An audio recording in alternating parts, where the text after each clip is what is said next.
Hi there, Colin Lamb, aka the Tone Wizard, coming at you with another video. And in today's video, I am going to be rebuilding my shitty pedal board into a less shitty pedal board.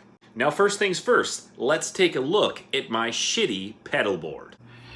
Alrighty, here she is. That is my slightly shitty pedal board. Now, in all fairness, it does work okay. I like all of the things that are on it, but there's just a couple of issues that I do have with it, and we will start with some of the components here. So this is my Line 6 delay modeler.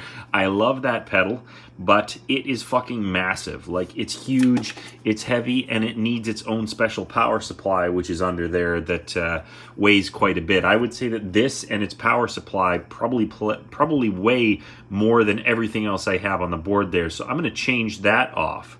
And what I'm going to do is I'm going to add in an MXR carbon copy, the Deluxe model, because really all I use on the Line 6 is the tape echo. That's what I like, and I like the tap tempo function. Other than that, I use pretty much the stock settings on it. So this guy here is going to give me a similar sound, but it's a fraction of the weight and definitely a fraction of the size.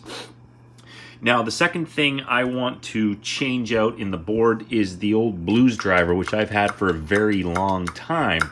I like the blues driver as an overdrive, but I've actually been using it as a boost pedal.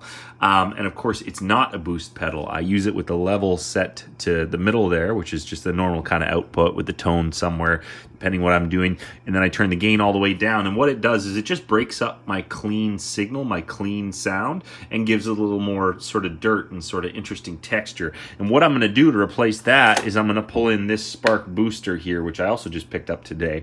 Now, I actually wanted to get the Spark Mini, but they were out of stock at Long & McQuaid, so they had this one sitting in the used section. These are both used pedals, actually, and I'm not buying them, I'm just renting them. It's like $9 for a week to try them out and rent them out, which is a really great way to try something out. But the cool thing about this pedal is that it's not just a clean boost.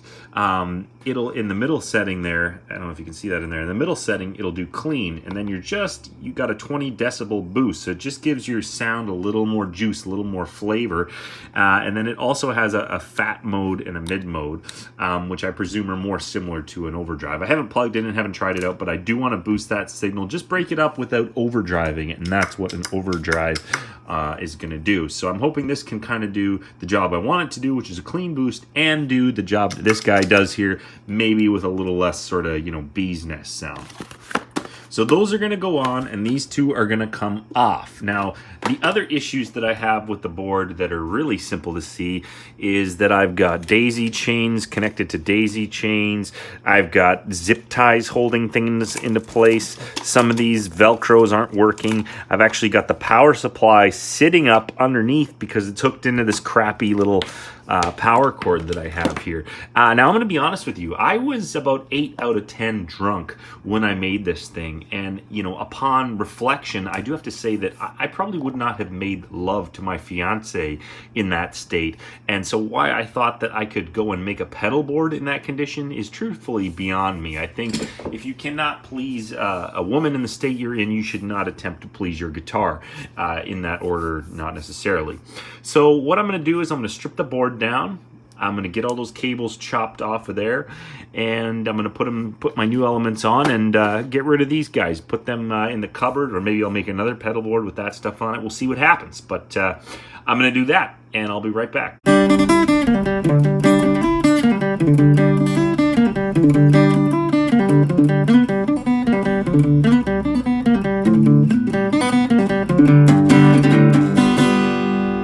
Okay, there she is, all stripped down. What we got here is a blank canvas, okay? And I like to think of the pedal board in this stage, it's like a child's mind, okay?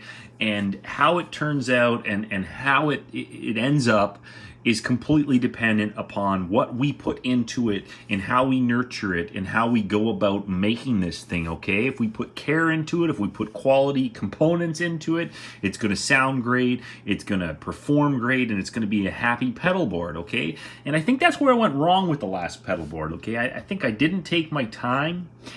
I think I was in a rush, and as I mentioned, I was pretty drunk. And those ingredients, once again, if we compare them to Parenthood, do not result in a quality child, much less a quality pedal board. So now what I'm going to do is I'm going to take the components and I'm going to put them on the board in the order that I would like them to go. And some of them are going to need a little bit of Velcro on the back because they don't have them. And I'm going to move them around, play with them. And the sequence, which I'll explain later, is pretty important with the pedal board. But I'm going to do that, and I'll be right back.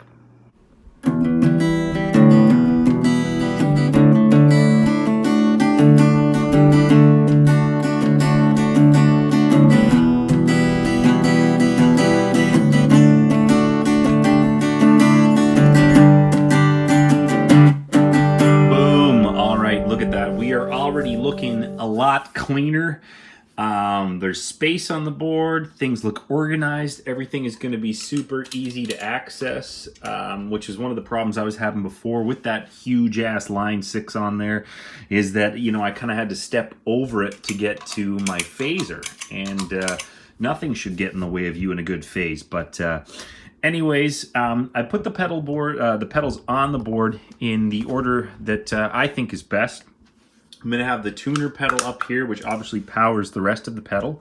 That's self-explanatory. I'm going to have that running into the spark booster to give me that boost, and I'm going to be using this pretty much always on in one configuration or another. So from there, I'm going to be going into my distortion, which is MXR Distortion Plus. And then from there, it's going to be going into the big muff. After that, I'm going to run it up to the phaser, which is a modulation effects. From what I understand, all the modulation effects should go after the distortion.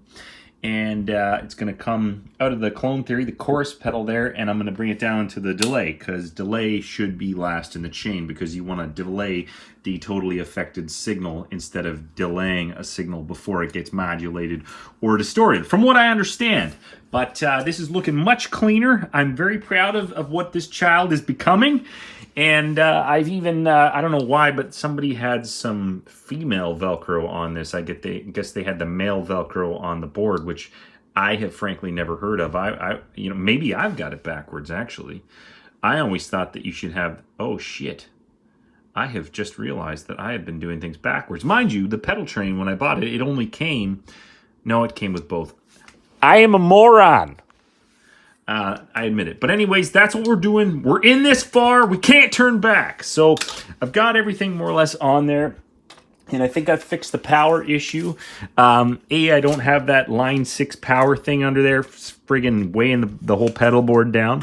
And B, I put the my power cord on there with the Boss Chronomatic tuner pedal, which powers everything else. I put that on there in a manner in which it's not going to interfere with everything. So once I get everything plugged in, I'm going to wrap it all up. It's going to be clean, and it's going to weigh a lot less, and I am going to be happy with it, or so I hope. So I'm going to get all that done. I'm getting pretty excited to plug this thing and give it a try, and I'll be right back.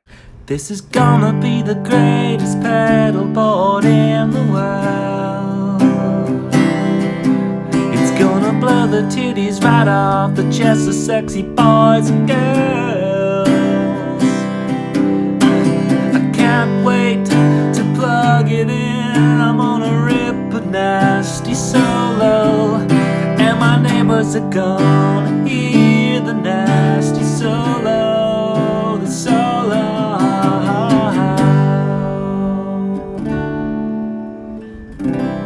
There she blows.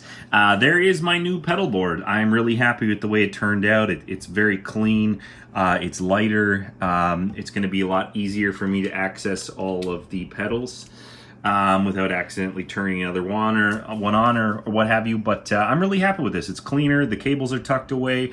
I'm happy. And I do acknowledge that I'm probably going to need a power supply at some time, but being that I'm not fabulously or independently wealthy, I'm just going to have to wait for that. But I'm really happy. Look at it. It looks great. And you know what? I probably won't have all the pedals on when I'm playing it. I'll probably turn off the tuner pedal and then just leave the other ones on and just rip away at all of them. But I'm really happy about this. And yeah, I can't wait to hear how it sounds. It's a little late, but I think I'm still going to try to plug it in. Alrighty, that is the video, and that is my new pedal board. I'm probably going to be tweaking around with that, maybe making a second pedal board out of the pedals that I've rejected from that board. But yeah, I'm looking forward to playing that thing. And thank you very much for watching the video. I am the Tone Wizard. If you'd like to subscribe to the channel or like the video, I'd greatly appreciate it. But if you don't want to do that, that's okay, because as the Tone Wizard, I promise you, I will never